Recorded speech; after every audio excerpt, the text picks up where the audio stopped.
Every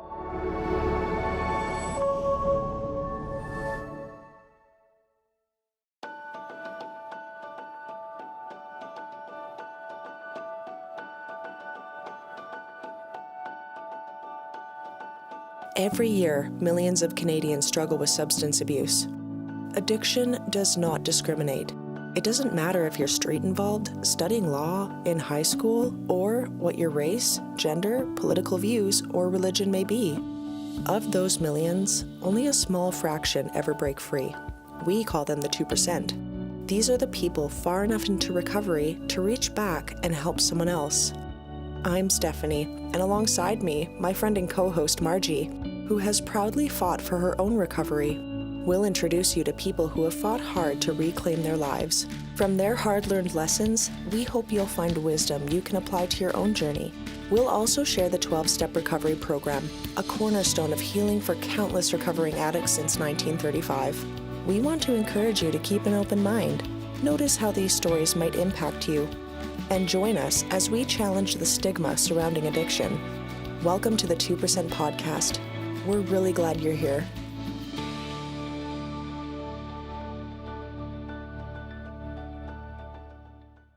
Welcome back to episode 5 of the 2% Podcast. I'm Stephanie. And I'm Margie. We're happy to have you back. And this time, we're happy to introduce to you Aldon. Hi. Hello.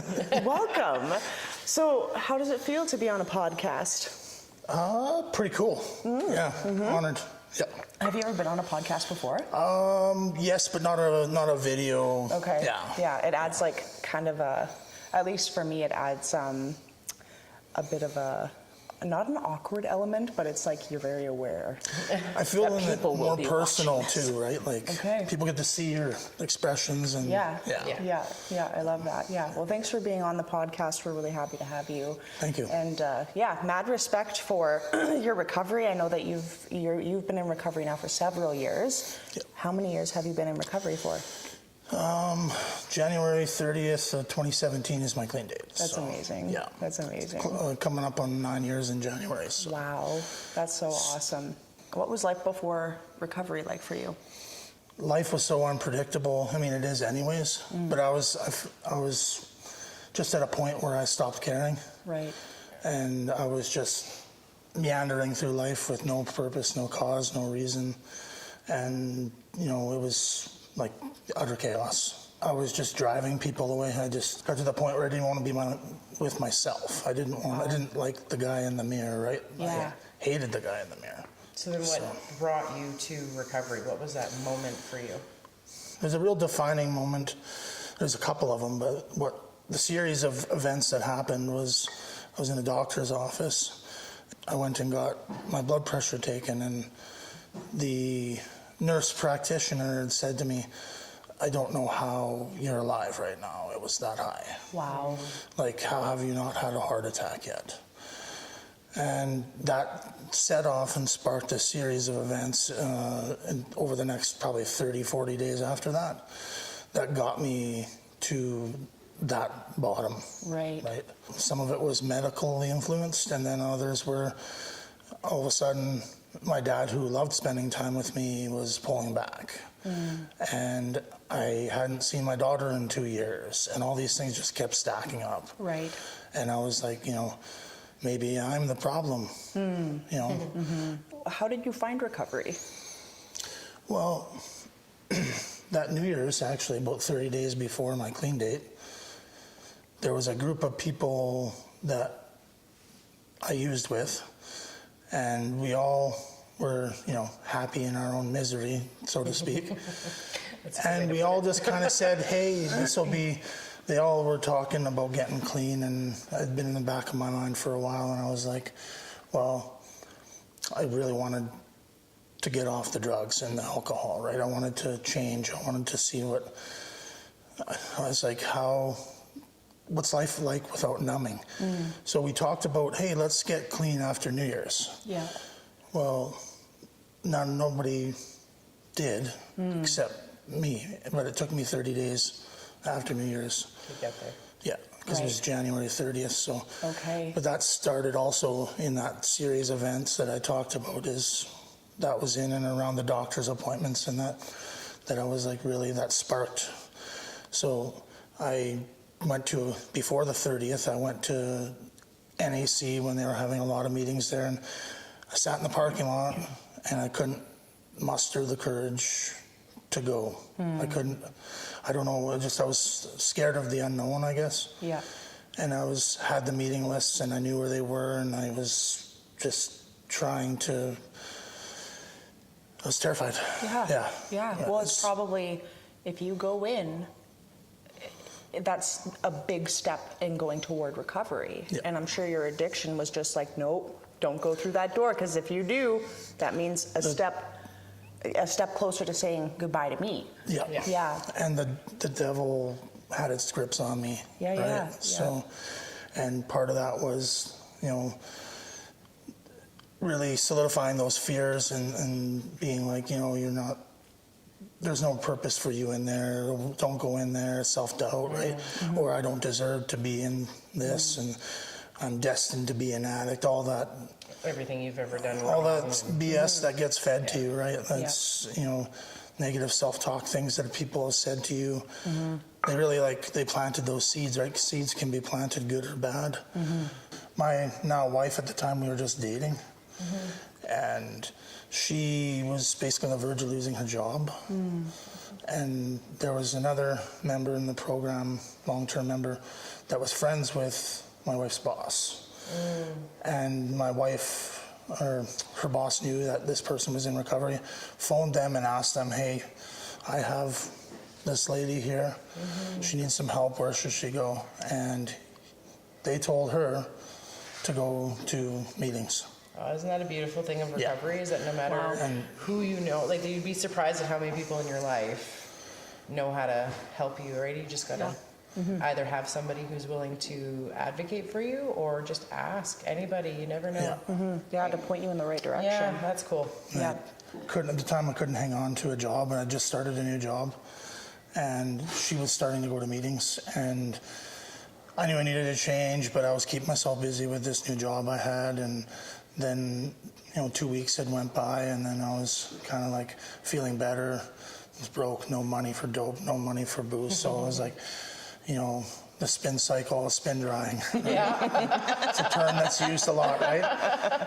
Not necessarily in a detox center, but in my own ways, right? Now it was a painful 2 weeks, but I just drank a lot of water and kept going to work and kept my mind busy. And then I wasn't healing. I wasn't doing anything productive other than working, right?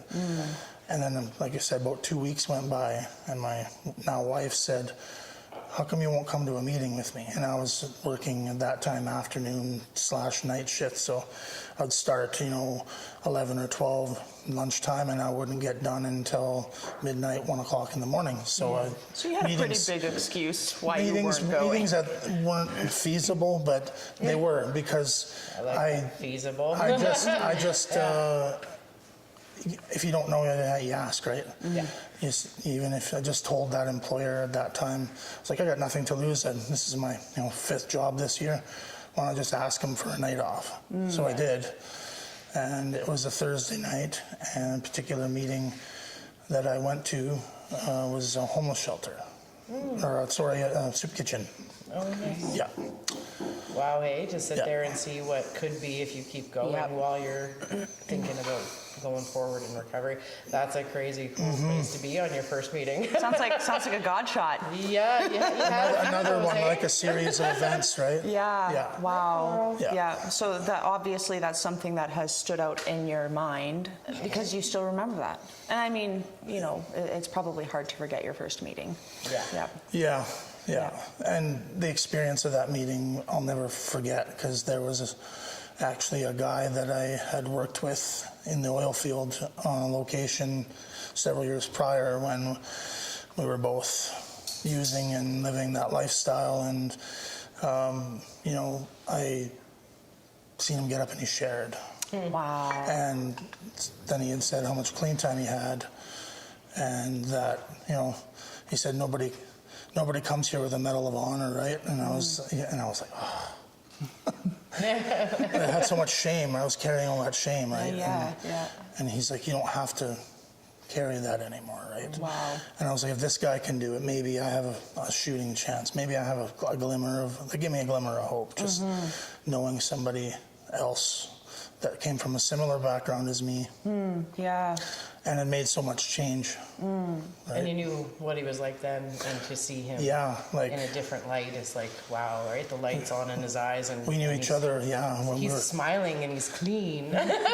he's not a train wreck anymore. Yeah, right. And I'm trying to do the same thing. So yeah, he ended up being someone that I, kind of clinged onto and hung out with. Early parts of my recovery. So. That's amazing. Yeah. Wow. Well, you brought up shame in there, and this episode we're kind of covering what steps 8 and 9 are to a 12-step program, which I think really connects back to that shame, right? The shame kind of comes from the things that we did while we were in active addiction, and it's a tough thing. I think it's what scares a lot of people. Like 8 and 9, I think, is one that scares people when they hear about it, what they got to do in that process. So can you just talk about, the first time you heard about the steps and maybe your feelings on what 8 and 9 were going to look like, and then going kind of through those steps?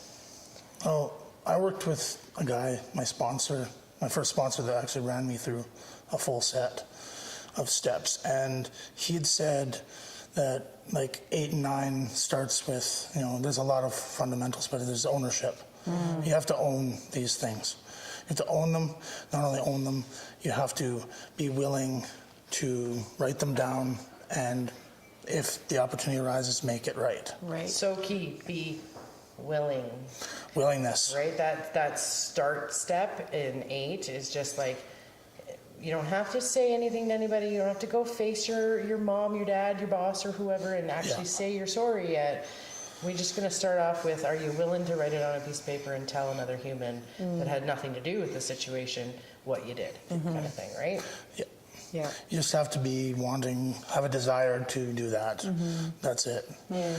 I've always had the acronym like HOW, honesty, open-mindedness, and willingness. It's in some of the readings and some of the meetings. And I had a meeting that was actually called the HOW group. Oh, wow. Right, so I chaired and ran and secretaried basically a whole meeting by myself. I don't recommend that, but but I'll tell you what, showing up there sometimes with that responsibility also kept me clean. Yeah. Right. Yeah. The service aspect. Yeah. Service is get outside of ourselves and do things for others without expecting anything in return, right? So. Yeah. Well, I mean, we know you, and you're very involved. Yeah. Very involved. Action Aldon. Yeah. Boom. Right? And his favorite thing is to do good things without being caught. Oh, I didn't know. He actually gets kind of upset when you catch him, actually. Angry Action Aldon. Anyways, moving Not on. vengeful. Not vengeful. Vengeful. I get disappointed. Yeah. There we go. Better word. How could you? So when you started creating your list of who you were going to make amends to, how did that feel? I was again told from day one, keep it simple, right? And that doesn't mean skimp out or, half avails or anything like that. That's still, he's like, be thorough, but keep it simple, right? And if you're not sure and a name comes up, put it on there. Because if you're even thinking it, if you're even having like a remote suspicion that that person belongs on that list, put it on there. It's that intuition, right? Yeah, it's like there's a reason why you're thinking of that name. Even if it's something minuscule, that person might not even remember. That person might not even be alive. But there's a form of what they call living amends, where it's you're just doing your damn best every day and staying clean. Yeah. Like my mom passed away, unfortunately. We lost her 10 years ago. And my living amends to her is staying clean, right? Wow. Okay. Yeah. Wow. So that's powerful. Yeah. And look at you. Are you willing to share generically what that process was, maybe with somebody on that list, and and give us an idea of how that process kind of played out? Yeah, there's a few different scenarios. Each person's experience is going to be obviously unique, right? Yeah. There was someone that I had wronged in a financial way, and they were deceased at the time. Yeah. And I was really having a tough time as how do I make this right in my heart about this? And my sponsor sat down with me and we talked about it under his guidance. He's like, well, what's a charity that, you know, meant something to them? Or did they have family? Do a random act of something for their family, maybe their kids, their wife, or whatever that looked like, right? So that's what I had done, is I had presented them without me actually presenting it with, like, you know, double the amount that I had wronged them. Wow. And not necessarily saying you have to do that, but it's just what I wanted to do. You felt that was right. Yeah, I was like, you know, banks charge interest. Well, why shouldn't people you steal from? I don't know. It's kind of a weird way to think about it, but I love that. Yeah. I love that. Oh. so, and that's Anyways. that's what I did, and that was. Anyways, some time had went past after doing that, and somehow they had caught wind that came from me, and I was like, oh, I didn't. That wasn't the purpose of it, right? Yeah. And they were very, very. There you go, right? I was disappointed. Yeah. And then after I had a conversation with the gentleman's wife, and she was nothing but grateful, right? And said that even before that, like, you know, the whirlwind of things that gone on with, you know, losing her husband, and he was also in the midst of an addiction. So it was, she's like, and there was no ever resentment or anything like that to begin with. She's like, you know, I just was trying to put it all behind me. Right. But that simple act that you did reminded me that, you know, it was, I guess, reinstilled her faith in humanity a little bit. Wow. Yeah. Wow. So, God shot, maybe. People do care, she thought, right? And maybe people do want to right their wrongs, right? Because we live in a crazy world now. It's like, you don't see that all the time, right? No. There's a lot of selfish and self-centeredness and Greed. Yeah. So was that healing for you in a sense? Like, do you look back and do you feel maybe a little bit grateful that she did find out, or do you wish that she wouldn't have found out? Still. How it all played out, I'm grateful it did. Yeah. But if it had a different outcome, I might feel differently. Gotcha. In that moment, I was just like, oh, I'm not doing this for praise or credit or anything like that, right? Yeah. I'm just wanted to do the right thing. Wanted to make it right. Yeah. Wow. Huh. Oh, thanks for sharing. Yeah. And I guess there was one other thing, actually, I was telling Marge before we got on camera here, is for 7 years I've been waiting for an opportunity to make an amends to another person. It wasn't for anything catastrophic, but it still was, to me, was important to make it right. And that person I hadn't seen in 7 years presented themselves to me at the grocery store the other day. Just after you had invited me to do this. I was like, God shot yet again. boom, wow. Like, how does that even happen? Yeah. Wow. If things, you know, that happen to me, like for me personally, if I didn't believe in, you know, I didn't have my faith in God, right? Like, there's so much evidence of it. Like, how could I ignore all that? I guess is what I'm trying to say. There's so much evidence of God working in my life. Right. And it's the center. It's the center and has to be the center, and I have to be intentional to keep it the center and make it the center on an ongoing, you know, thing or way, or, you know. Yeah. God has to be number one, right? Above me, above my family, and that might sound weird for some people, but you know, God first. They say that for a reason. So. Yeah, totally. Yeah. Well, that must have I love moments like that. It's like It fall off your chair. It blew me away. Do you mind coming on our podcast and talking about the amends step? Sure, I'd love to. Here's a guy you've been waiting 7 years to see to apologize to. Just get back into the practice of it, Aldon, before you come talk about it. Were there ever any situations where an amends was not accepted? Yep. Okay, you don't have to go into detail if you don't. No. I obviously there's no name mentioning, but there's yeah. I'm open to talk about it. I'm an open book. So how did you deal with that? How did you deal with that rejection? I was told at the beginning before even making the list in preparation that we need to have no expectation of the outcome because people are going to not receive it well. Sometimes they're going to not want to hear it at all. Right. Sometimes they're going to tell you to, pound sand. Yeah. Right. Yeah. So, yeah, it was actually, I dated a few women over my years in Grand Prairie, and one of them I felt I really put through the ringer in the hardest years of my addiction. So. Right. She had ended it at that time, and I had found a way to communicate with her, and maybe I pushed it more unnaturally than I should have. Maybe I should have, like they say, wait for the opportunity, like this other individual I just spoke about. Right. But there was a point when, that was when I first started doing it, right? And she was at the top of my list because felt terrible, a lot of shame attached, like some of the other things, and so I intentionally reached out to her and to make amends, and she's like, I don't want to talk to you. I don't, just totally shot it down, right? You're my ex for a reason. Why are you talking to me? Why are you reaching out? Right. I'm going to tell my husband you're messaging me and all this stuff. And I'm like, whoa. Yeah. And then I went to my sponsor with this, and, there's a reason why we do things with sponsor guidance.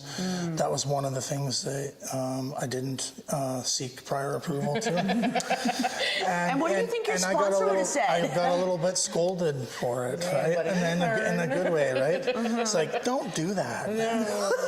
And I was like, well, I'm just trying to do the right thing. And I was like, yeah, but what might feel the right thing now, you talk to God and talk to a couple other people about it. It's all of a sudden it doesn't seem like such a good idea anymore. What are the potential outcomes? Maybe that me doing that not at the right time may have inflicted some kind of re-traumatized her in a sense, or reminded her of things that she'd put behind her, right? And wasn't ready to process and move past that. Or maybe sometimes we compartmentalize things. My sponsor said maybe that was the case there too, where she had just put that away to the side and not ready to deal with it yet. Right. And she's like, who? And he's like, his exact words were, shame on you for trying to force that. And I'm like, that from that moment on, I didn't. That stings. Right? Yeah. And that does a gut check. And I was like, whew. Yeah, but in the most loving way, I'm sure that was delivered to you, not like shame on you, but tough love sort of stuff. Yeah. I might be paraphrasing some of this, right? It was just he let me know that it's something I should have been more intentional and talked about more, and not just went and did it. So have you done that since? No. I kind of thought not. Well, at the end of the day, since my relapse, I hurt a lot of people in that process, right? And there's a couple on that list of mine now that I know that the hurt I caused is still too great. It's still too soon for me to go ahead and make those apologies, right? And it's wait for God to tell me when that time is. And there's other ways, and that amends isn't about really the other person. It's about ownership, like you said at the beginning, right? It's saying, cleaning my side of the street. We call it a lot in recovery rooms. So, I can do it through a letter and just read that through with my sponsor to kind of take that off of me for now, and that when the time is right, whether it be, tomorrow or 7 years from now, then I'll know that time is right, and can move forward with those things, right? It's amends is a fluid thing, I think is important to point out. Absolutely. And the whole not harming yourself or others, that's a big thing too. Right. I think that's the most critical part. Yeah. Because things that, you know, I may have done that, you know, could have had a negative outcome on, you know, what if I went to jail? What if I, you know, disrupted someone else's life and then all of a sudden their life fell apart because of maybe something I did or information, right? Yeah. And that's not the intention. It's like, I made things right, but I made, you know, someone else's life completely crumble apart. No, well, that's, in that aspect, that comes back to the living amends where I'm just going to do good now. Yeah. I'm going to trust God and help others, clean house, right? And that's all I can do in that aspect. And it's an ongoing thing too, like asking for guidance as we go, because the situation has changed. Sometimes people will be more like willing to, I guess, receive, right? Yeah. Or, you know, circumstances come, like I said, my 7-year thing. Person presented themselves to me, so. That's really cool. Yeah. Wow. Do you have any experience with indirect amends, or if you want to talk a little about what that looks like? And Indirect? okay, well, I guess I was just wondering, like, indirect meaning like and a little bit of it is with people who have passed, but with people who it would harm them further, and how to make an amends through, you've talked about living amends, and then, you know, writing letters or doing something kind and not being caught for that person kind of thing. Like, have you had any people on your list where it's had to be that indirect way other than death? Like organizations or institutions? Or like you couldn't like necessarily tell your job you stole a bunch of stuff from them because you probably go to jail. Not saying you did steal a bunch of stuff from your job. No, I'm just saying as an example, like there are things that could cause further harm to you that you're doing well now and shouldn't maybe go back through, right? Yeah. So how do you handle those ones? You know, it was a couple years into my recovery, and I said, how can I give back? How can I make that right? There's certain things that can't go back to every little thing I did, and some of it I don't even remember that well. And is it reality, or was it a skewed vision, or was it, you know, don't know. Right. But one thing I did know is there's organizations that you can be a part of, which I was. I decided to go through the process and be a volunteer for victims of crime. So I did that for 2 years, and that was quite the experience. You know, like whether it be, you know, people losing a house to a fire, that entailed in that too, but also like deaths, like helping people through deaths, drug overdoses, and like, you know, I went to one scene, it hit me like a ton of bricks. I had to, you know, what they call like debrief after, and I fell apart. And the coordinator said to me, was that too much? And I said, no, it was just right. That's what I needed. That was your moment of release, right? It's like, I've paid it back. And I was able to help the spouse and, you know, retrieve the animals and do the things that obviously in that moment weren't able to do, right? So, Wow. How impactful, hey? That's like life-changing stuff. Like stuff like that does not leave you. No. It gets like imprinted into your very being, and you hold on to that forever. I'm a firm believer that that's step 6 to 9 is where that's where life changes. Like for me, when I did like 6 and 7 were life-changing, 8 and 9 was like the culmination of wow, like a new human kind of thing, right? Like I'm like free. stripping the old That's away. where that freedom they talk about comes from. It's like I've looked at myself, I know what I do, I know why I do it, and I've apologized to the people that I've hurt, and I can move forward in my life now without that shame, without that guilt. Right. Wow. Absolutely. So I got goosebumps. I know. I love this, y'all. I love this. I was waiting for a hive. Oh, Cue. I thought you were just doing the whole Zen. I thought we were like connected now, like in the telepathically. moment, I thought you were just like peace. Yes. I love this. Anyways, this is a really good segue into. Tell us about your life today.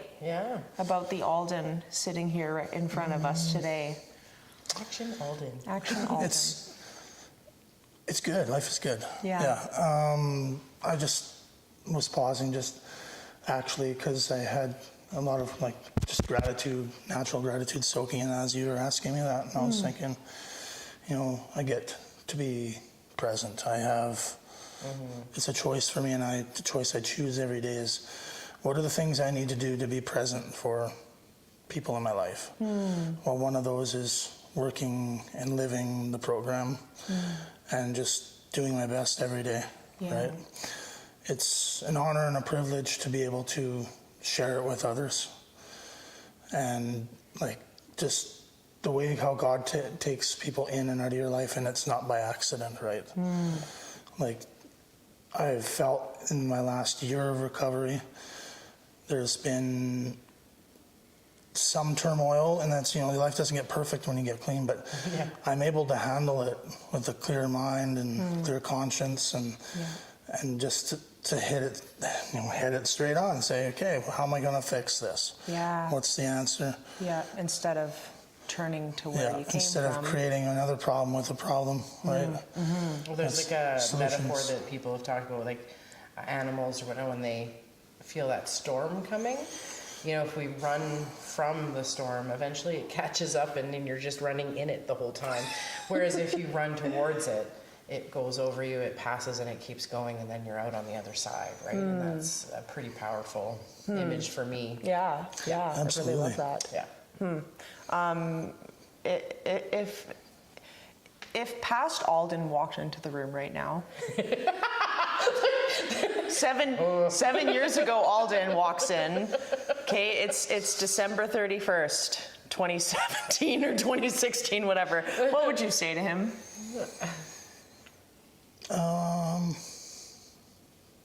Wow, that's lots. Right? Sorry. So That's much. okay. I think I would start out by just saying it's going to be okay. Yeah. And I want you to be brave and do these things that might not be natural or comfortable, right? Because people often run back to the misery because it's familiar. It's familiar territory. And Fear of the unknown will sometimes drive us away from even what things that are better and good for us because we're scared. Right. Anything scary is usually worth doing. Right. Well, that's kind of one of my mantras now is like, if the goals aren't big enough to scare you, then they're not big enough. Right? So I like that. Wow. Yeah. Just gonna take that. So your dad, your daughter, you spoke about were pushing away, and you didn't see they're back in your life, and you're married and doing the things. Yeah, it's you know, I got, like, my dad has been remarried, and I've got a healthy relationship. You know, past me might not be so welcoming to a new wife, you know, but he was alone for 10 years, and it's like now I feel like it's about time he found someone, not in a bad way, but like I'm happy for them. Right? And, you know, I've got healthy relationships. You know, because of my addiction, I didn't see my daughter for 4 years, and that was tough. That was really tough. 2 of those years were clean. Like, it was my last 2 years of addiction, and I had to keep showing up every day, staying clean and doing the work on me. It's not that I wasn't ready. I had to wait for the opportunity because her mom, my ex, needed to have that ability to know, oh, 90 days clean, is she going to trust me for 20 years of damage that I've done, not just to her, but in general, right? It's like I had a lot of time to make up. And like the beautiful part now is, like, my daughter's now had her own child, not maybe in the most perfect circumstance, but being clean, being present. I was able to be at the hospital and there when she had her baby, right? Grandpa Aldon? Oh yeah. What? Yeah. I did not know this about you. Yeah. That's Didn't know he was a grandpa. It's very, I know, it's weird. It's Thank late, you. I don't know. Yeah, I know she's in a couple of weeks. She's 9 months. Yeah. That is, Very, very awesome. Wow. Another gift of recovery, right? Like, No doubt. And if I was out there using and doing whatever, I wouldn't even know that, right? Absolutely. Like, Wow. So That's pretty amazing. awesome. That speaks to how important like living amends really is to recovery, right? Like we don't get everything back necessarily, right? And it takes time, and that just one foot in front of the other, one day at a time, keep doing the next right thing, and those things are likely to come back to you, right? They see the effort. Sevenfold. Yeah, sometimes fast, sometimes slow, but they'll always materialize if we do the work, If right? we do the work and we keep going, right? It's Yeah. kind of picked that, paraphrased it out of some literature, but it's those nuggets that I feel there's certain things that saved my life. Yeah. Might be some cliches, might be, call it what you want to call it. I call it, it's what I needed to retain and carry with me. Yeah. Wow. So, Man, cool. it's so good to know you. Yeah. Yeah. You're Likewise. you're a pretty stellar dude. I hope you know that. In to a degree. I'm all right, Stay I guess. humble. There you go. I love that. Yeah. So we're gonna wrap up here, but we're gonna end.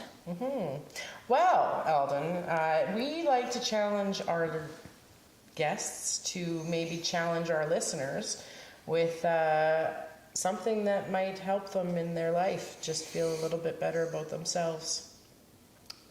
You have something you could think of? I do, yeah, Nice. it's really good. I feel like I'm going to challenge everyone to just do random acts of kindness and nice things for other people without expecting anything in return. And, you know, the first couple times you do it might be, I don't know, but, you know, continually just live life like that and you'll see the rewards, because I sure have. So, Nice. I like that. Yeah, I love Yeah. that. Love that. Okay. Well, thank you so much for being here. Yes. It has been a joy. This was meant to be. honor and a privilege. Thank you for joining us. Episode 6 coming up next, where we are going to be interviewing Andrea. Yeah. Right? Yes. Okay, cool. Andrea.